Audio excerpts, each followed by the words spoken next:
Hello, I'm Suzanne Herring of Aerosol Dynamics, and it's my pleasure to be here with Rick Flagan, professor at Caltech in chemical engineering.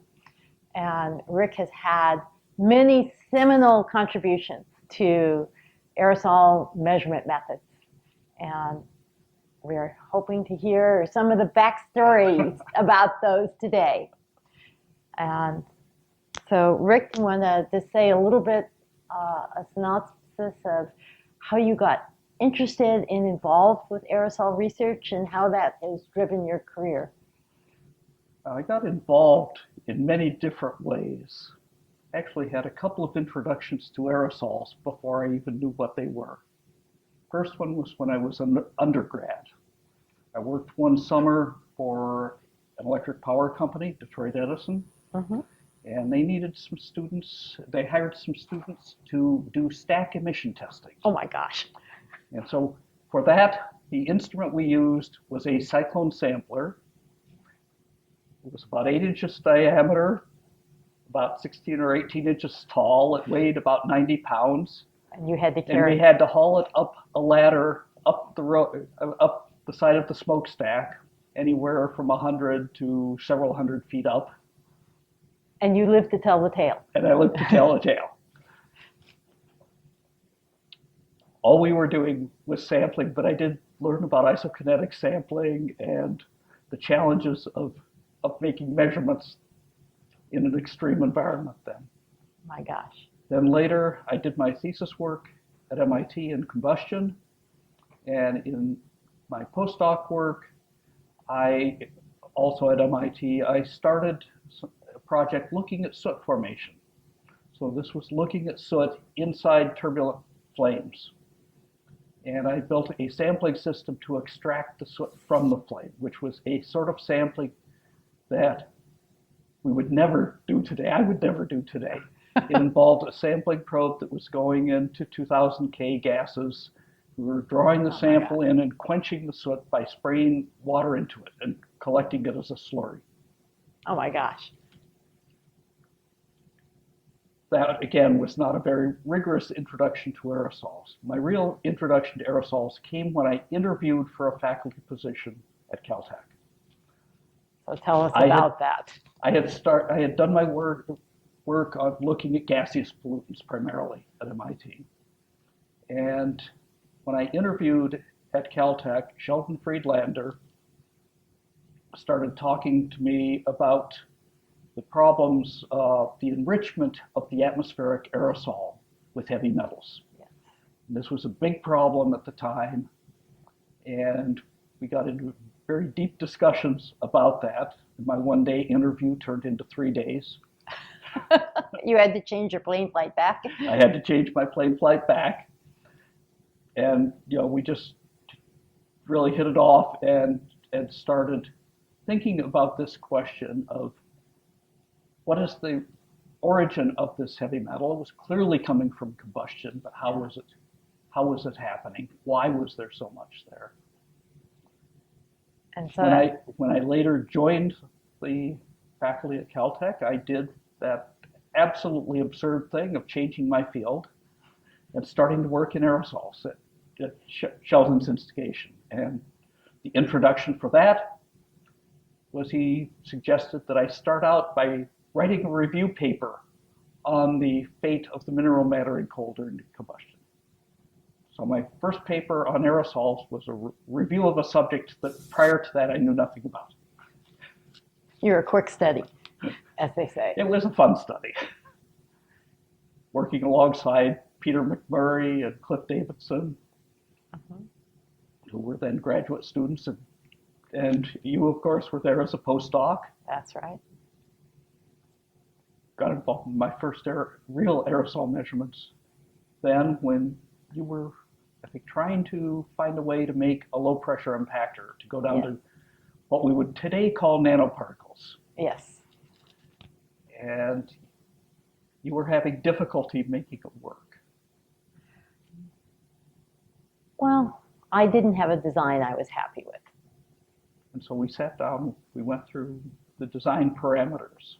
Yes. And there were some geometry constraints. Those sort of made sense. Yes. Then we hit the one, there was Reynolds number constraint, that made sense. And then there was one Mach number less than 0.3. And I said, oh, somebody's afraid of compressible flow. Let's throw that out. And you brought me, you said, oh, you need to look at Liebman and Rashko. I didn't know anything about compressible flow. And you just brought me the book.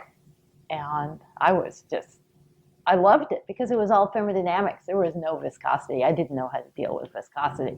It was just thermodynamics. Oh, this made it easy. So those two projects were my first introduction. Yeah. My first year at Caltech, getting started on aerosols.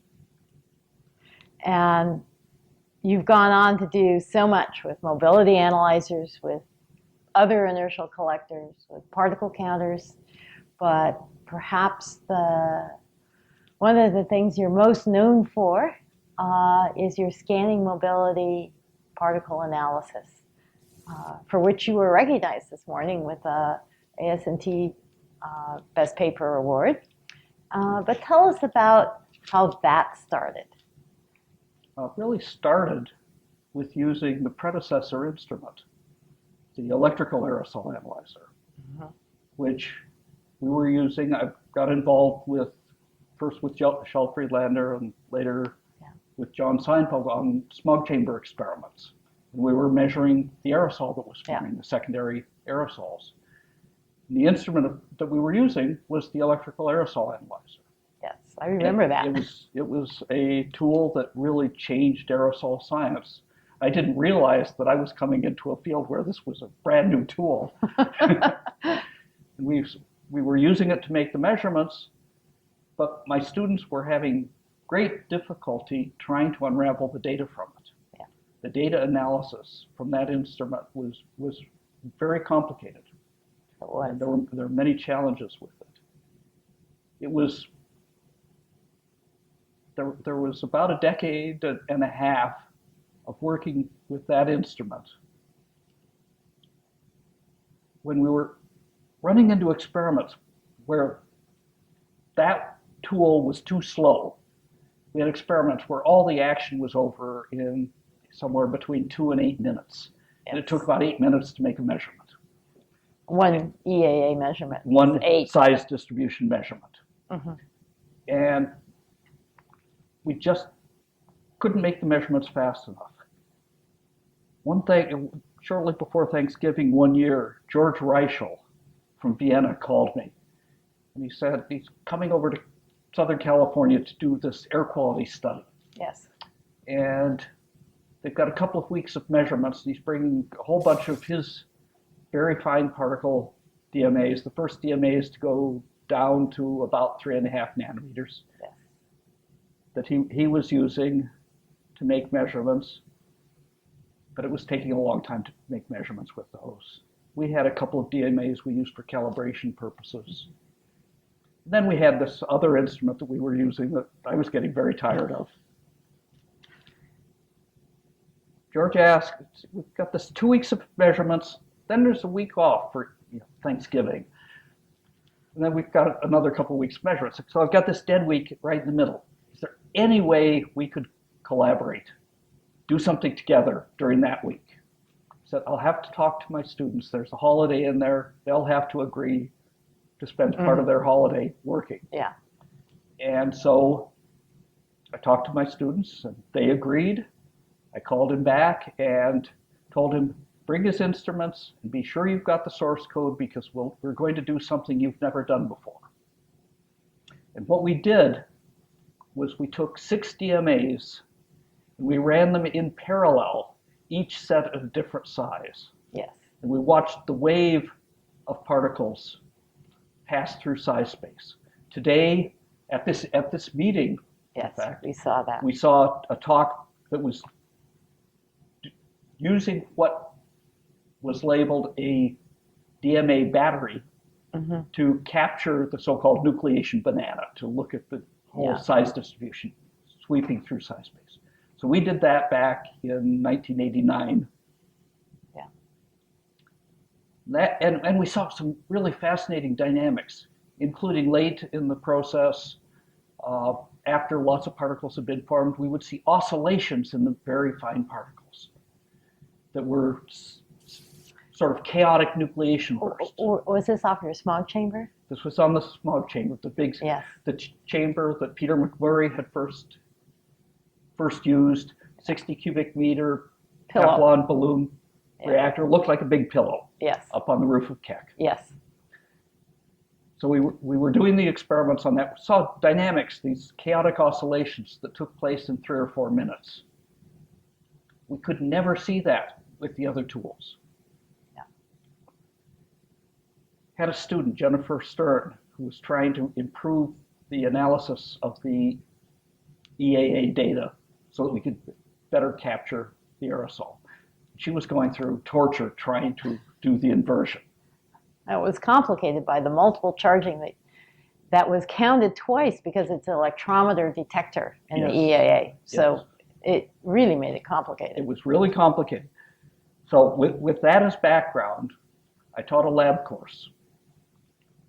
And in that lab course, what I would do each week is I'd give one lecture where I would dissect an instrument. I would walk through how it worked, all of the subtle features of the instrument. And as I was sitting at home preparing my lecture, I started doodling and asked did the thought experiment. What would happen if instead of classifying particles with a constant electric field, we allowed the electric field to change as the particles are migrating? And I derived the transfer function for the instrument, following the work of Knudsen and Whitby. And I got the same answer that they got. So the next day when I went to class, I gave a lecture on what I called the scanning electrical mobility spectrometer, an instrument that did not exist, hadn't existed as a concept until the night before. 2 weeks later, with a very good graduate student, Shi-Chen Wang, we had the instrument working. And they used it in the lab. It's an amazing speed of application. 2 weeks. That's absolutely astounding, Rick. It was a piece of software. And it didn't work the way it should have. There were a number of things we had to go back and redo. When we finally wrote the paper, I got back one review. The review was about 15 or 20 pages, yellow-lined paper with very, very detailed notes suggesting some ways we ought to think about the problem differently. And there were some subtleties that we had missed that were in that paper. Well, turns out that this reviewer had a habit that he put his initials on every page that he wrote, a number of the pages. So I had to call, I forget who was handling the paper at the time, but I said, can I please contact the reviewer? I would like to ask him to be an author. Bill Hopple declined, but we did acknowledge him on the paper. Oh, that's a marvelous story. And going on with mobility work, I mean, your scanning mobility has revolutionized the mobility analyzer measurements for size distributions. But you've also gone and taken that technique to yet smaller particles and even down to ions with your radial DMA and with your radial opposed migration system. Those very different systems, but would you want to speak about one of the two of those or in order? You know, the radial DMA, we were doing a lot of different kinds of experiments. We had the chamber studies that were pretty intensive experiments. We had instruments in use all the time on the chamber. I was doing some work on coal combustion early on, looking at the mineral particle formation. We found that the main source of very tiny particles coming out from coal combustion was evaporation of the minerals in the coal that would then nucleate and produce small particles. Along the way, I found applications for what we were doing in synthesis of new materials. So we started out with trying to synthesize, to refine silicon for photovoltaic applications using an aerosol reactor technology. Yes. All of these different experiments required these tools. Yes. And I could not raise enough money to buy the number of DMAs that I needed. So you made your own. So we made one. The first one we made was a cylindrical DMA, basically copying the Knudsen-Whitby design. Mm-hmm. And after we got done with it, I sat down with the machinist and said, tell me how much time you spent on every part. And I figured out where the costs were and knew that the main thing I had to do was reduce the number of parts. Uh-huh. And so I was trying to find a way to create a new DMA. About that time, that was about 1992, Mm-hmm.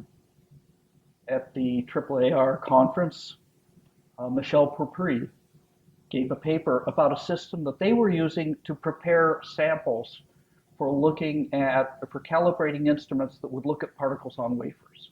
So they had developed this apparatus for depositing particles on wafers.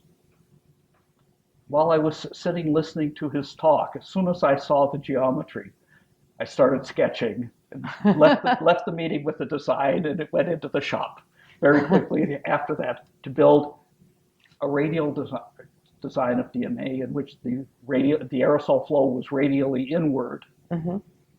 as was the sheath flow, and the extraction was on the center line. We adapted some of the design features for how you get a uniform flow around the sample introduction slot from Mm-hmm. what George Reichel had done with his early instrument. With his DMAs. Yeah. And so that became the radial DMA. And our interest was in smaller particles than the TSI long column DMA covered. Mm-hmm. So we focused on smaller particles. We built an instrument that would go up at most to about 200 nanometers, or 0.2 micrometers, as we said then.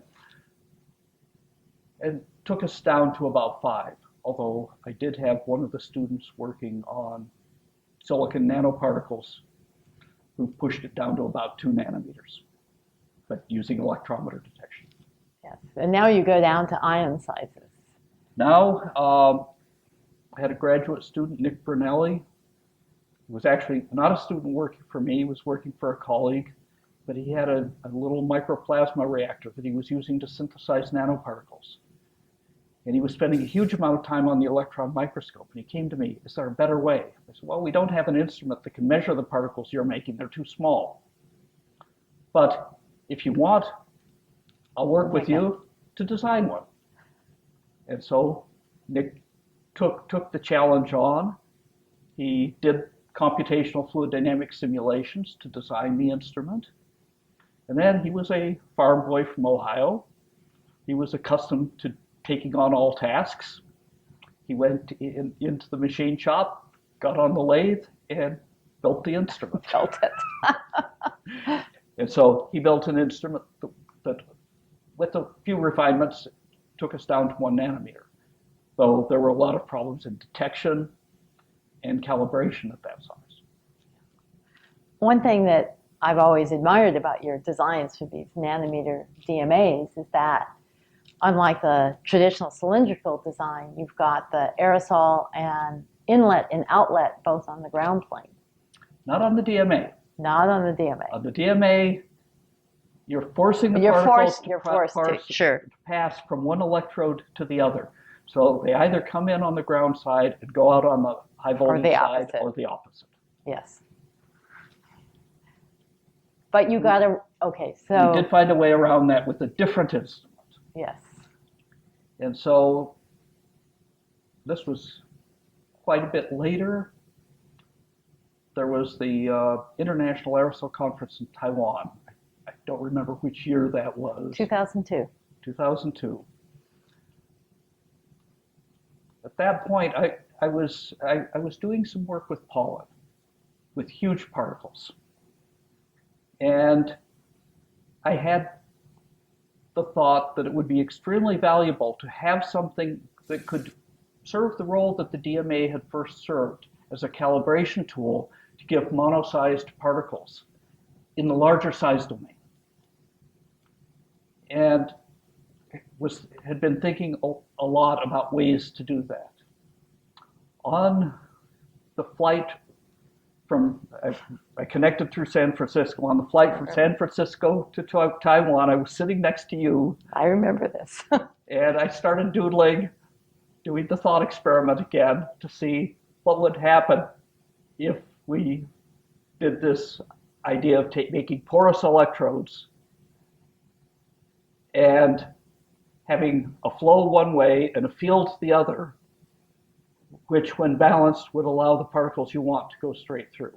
Yes. And I derived a transfer function for the instrument for the very simplistic model of it. And as I was going along, started seeing that, hey, this would work, and it was changing some of the characteristics from the DMA that looked like it might be good for small particles. So I started thinking about the small particle application. By the time we got to Taiwan, I had filled a couple of pads of paper with notes and had the basis.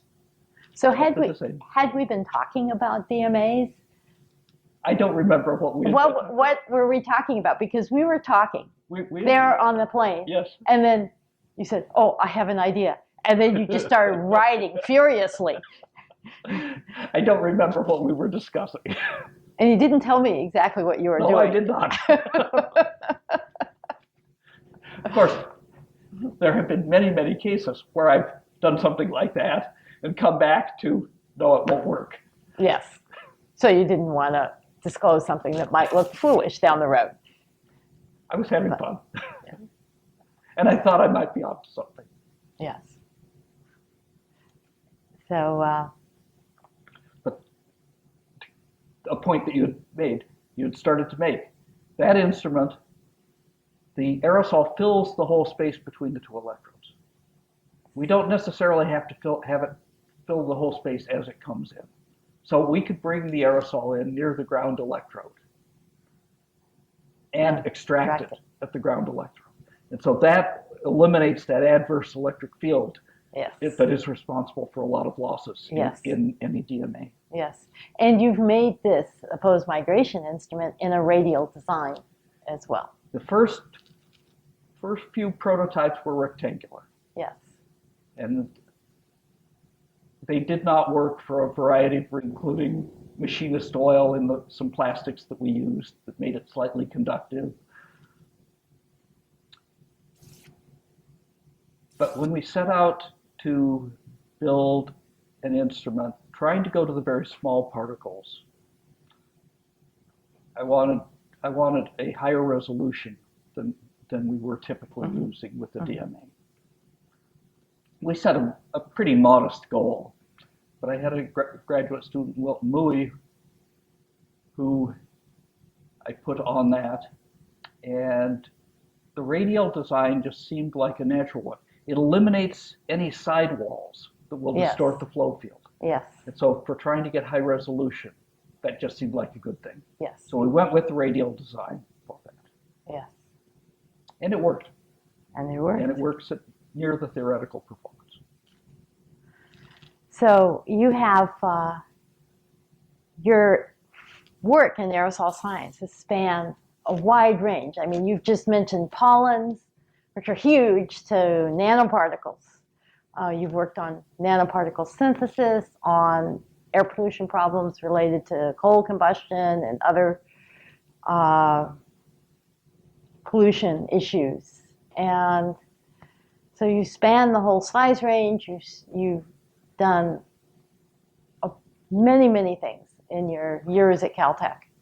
What stands out in your mind as the most interesting or the most rewarding of the things that you've done? Well, it's a long list of things that stand out, and they come in different phases. Early on, one that you might not think about Mm-hmm. was that I got involved with people at JPL on a project on refining of silicon. Mm-hmm. It was trying to bring down the cost of solar energy. Now, this is 1981, 80s. Yeah. 82, something like that. Yeah. And I had simply been at JPL using their electron microscope. There were some pictures of aggregate particles on the wall. And I asked about the pictures, and the questions I asked suggested something to the microscopist. And a couple weeks later, I got a phone call. They were having a review of this photovoltaic silicon project. Mm-hmm. And would I come and listen in on their review of it? Huh. And I went, and I said, you know, they seem to be somewhat interested in something I said. Maybe there's money there. I took a graduate student along, Carola alum, Uh-huh. and we listened to the presentation. And at the end of the day, they said, you know, do you think you could help us answer the question of why these reactors don't work? Why do we always get these really tiny, fluffy particles? Uh-huh. And I looked at Carola and I said, you know, do you want to take this on? And he said yes. And I said, sure, we'll do it. They gave me 6 months of support Oh, that's great. to do a modeling study, 6 months of support for a graduate student. And so we started doing the modeling, and it took a couple of months before we could put in words why the system had failed. Mm-hmm. And it was basically that they were getting greedy. They were carrying out the reaction too fast and nucleating hard. Yes. And so we designed a new reactor where we slowed everything down. And by slowing it down, we accelerated the growth. Yes. Because we focused on growth rather than nucleation and coagulation. When I gave the 6-month progress report, I spent half my time showing why their reactor could not work, and then showed them data. Because we built the reactor and grown particles from the gas out to several microns in size. Being a bit of an overachiever, Rick. That was a really fun presentation. So, you know, Did they carry on with your work? yes, they funded my work for quite a number of years, and we did develop some very elegant reactor technology. At the time we did that, the semiconductor industry had grossly overbuilt its silicon production capacity. Mm-hmm. So as we tried to get people to take on that technology, we were not successful. But there are some people who are using it today, since it's now long off patent. There are others. You know, the scanning DMA. Yes. What I called the SEMS. I don't think Gil Sem thought that was a totally appropriate name for a TSI product, so it became the SNPS. Yes. That was a really fun project, and not just developing it. It took some time before it came out as a commercial product, but I worked with people at TSI to help them develop software to make it commercial. To make it work. Yeah. And I provided guidance. I didn't write the software. Yeah. I really wanted them to take it on. I wanted them to provide the support because I couldn't afford to. Mm-hmm. And it turned into a product that has allowed an awful lot of people to use that technique, and I think made a difference. And you also made a condensation particle count. Yes. One of the things we discovered with the scanning DMA did not take us very long. We had a field, the number 2 instrument we sent to the field. Yes. There was an experiment called Aztec's Mage, and had a first-year graduate student who took on taking the scanning DMA to do shipboard measurements off the Azores. Mm-hmm. So for that, we took the CPC that we had. It happened to be the worst possible choice. I could guess. Okay. I won't. We put together an instrument, put it into a shipping container, and it was shipped. And some months later, she met up with it after the container had been taken onto the ship, and opened it up and put together the instrument, which was installed in a hermetically sealed box on the bow of the ship. And I was a little chicken. I had a 3/4-inch marine plywood box around it. Uh-huh. And they set off. So she put this on, got it, had all the pieces, was on the ship. They left shore. She had to have everything there to run the instrument for the 2 months that she was going to be at sea. A couple weeks later, I was at a meeting in England when I got a fax at the hotel. She had tried to communicate with me. She couldn't reach me directly. She faxed something to Pasadena, and it was faxed to the hotel to me. And it was that the data from the upscan and the downscan were different. Mm-hmm. And why? Mm-hmm.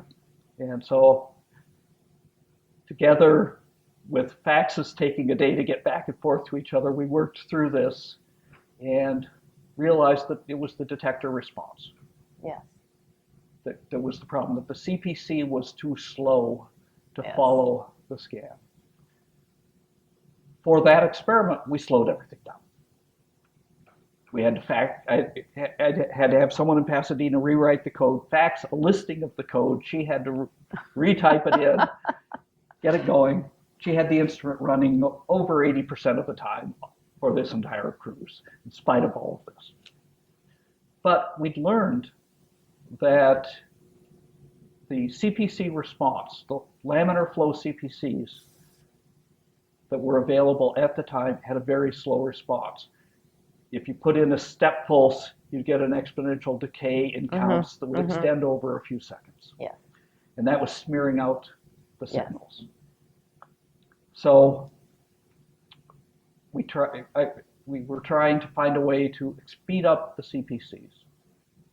And I thought I had done a lot of work with turbulent mixing, turbulent reacting flows in my thesis. Seemed like a natural way to go for this problem. I had a very bright undergrad, Faye McNeil, who was looking for a summer project. So I gave her the summer project of seeing how fast we could grow the particles to make the CPC. Mm-hmm. And she did the experiments. We saw we could grow them extremely fast. Now, she was going to do this for her senior thesis, but Jay Wang was getting anxious for Ace Asia. He was getting his instrument ready, and the thought of not having to deal with this smearing of the data was very attractive. Yes. So he went ahead and he built the instrument.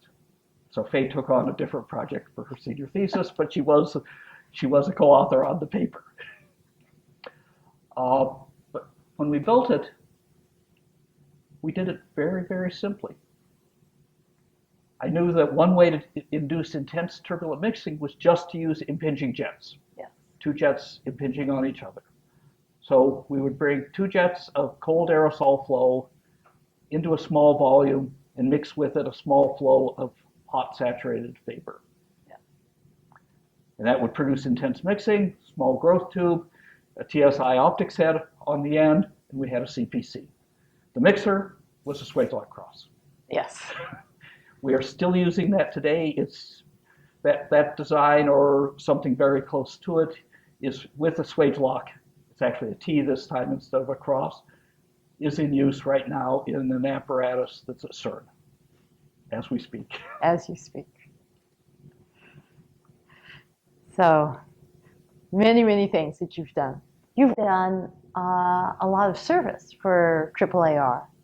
And I remember actually the pleasure of working with you in 1994 when you were the program chair for the international meeting in Los Angeles.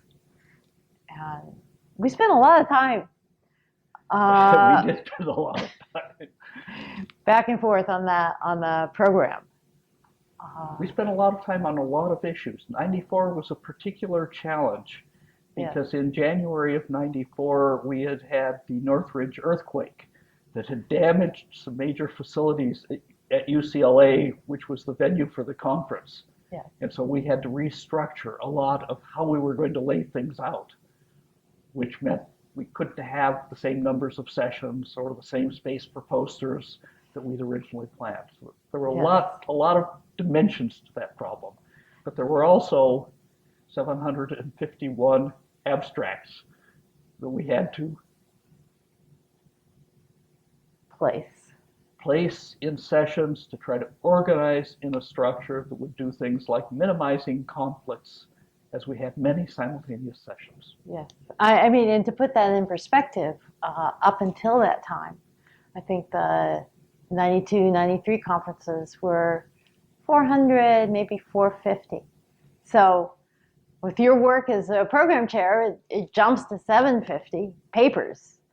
I don't think I can take credit for that number, for the jump. Well, but I did do the organization. And I had to deal with the logistics of many things for the conference. Yeah. So we were getting the program printed, getting it was a good time. Yeah, we printed the abstract book. AAAR printed it directly rather than going through a publisher. A decision was made not to publish the proceedings because they're just a collection of abstracts, which I still think was the right decision. Yes.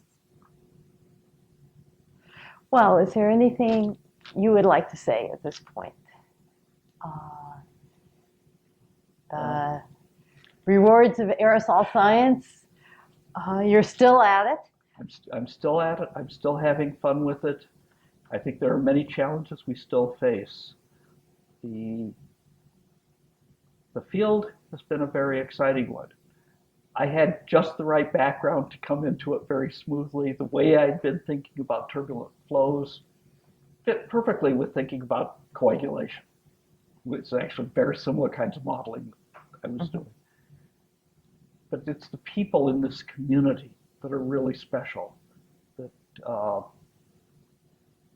the organization, AAAR, has been my intellectual home over the years. And I was there at the first meeting, which was, I don't remember how many people we had there. It was a small meeting by comparison with what we do today. It was 300. Was it 300?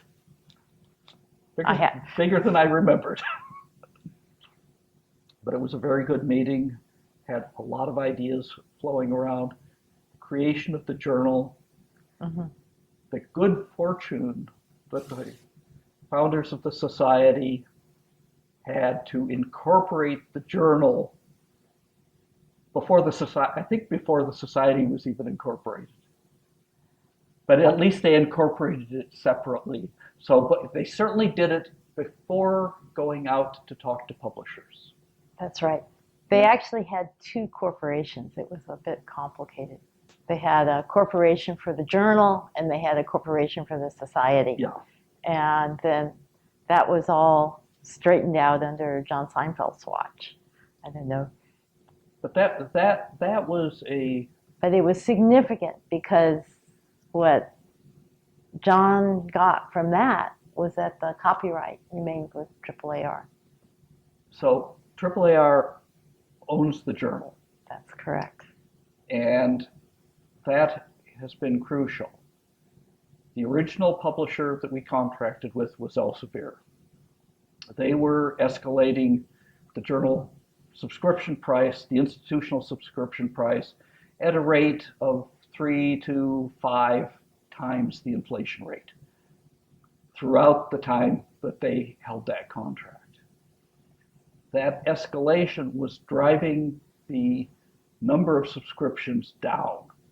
And the journal, I think they very likely had a direction of pushing that journal out of existence because there was a competing journal that belonged to a company that they controlled, that they had bought out, which was Pergamon, the journal of Aerosol Science. And aerosol science and technology would very likely have gone away because they didn't own it. We took action and put it out for bid and ended up contracting with Taylor and Francis and doing it under terms that constrained the escalation in the price. We actually tied the subscription price to the inflation rate, and we've been able to maintain that in contracts to this day. That is the price per page, yes, not the total price. Yeah. And that has been a really critical feature in keeping the journal. And I think, well, it was, I believe, your original suggestion. We're kind of getting afield here, but your original suggestion when you and I and Dave Enzer and Phil Hopke all went to the Taylor and Francis office when it was time to negotiate the new contract. And you had suggested to me the evening before that we need to make these articles more open. And so I proposed to them that after 1 year, they make it open. The articles completely open, open access. And we laid the groundwork so well, they said, fine. So this is something that really came out of a conference that I organized in 1996, Conference on Scholarly Communication, that was focused on developing a new model for publishing of scholarly journals, for scholarly communication in general. Well, and all of that is still in transition. It is still in transition, yes. But so just to put a nice close on all of this, you've had a career advising students, teaching students. If you were to give a few words to guide the young aerosol scientists today, what might you say? That's a tough one. Be fearless. Don't accept the constraints that people suggest may prevent things from being done. If you have something, if you have a view that lets you see a way around a problem, a new way to do something, go for it. But also, whenever you can, try to go with your strengths. Don't go in the middle of the pack. Go where you can do something that other people can't, because that's where you have the greatest advantage. Well, you've certainly used that to your advantage in your career in a number of fields, and I want to thank you, Rick. Thank you.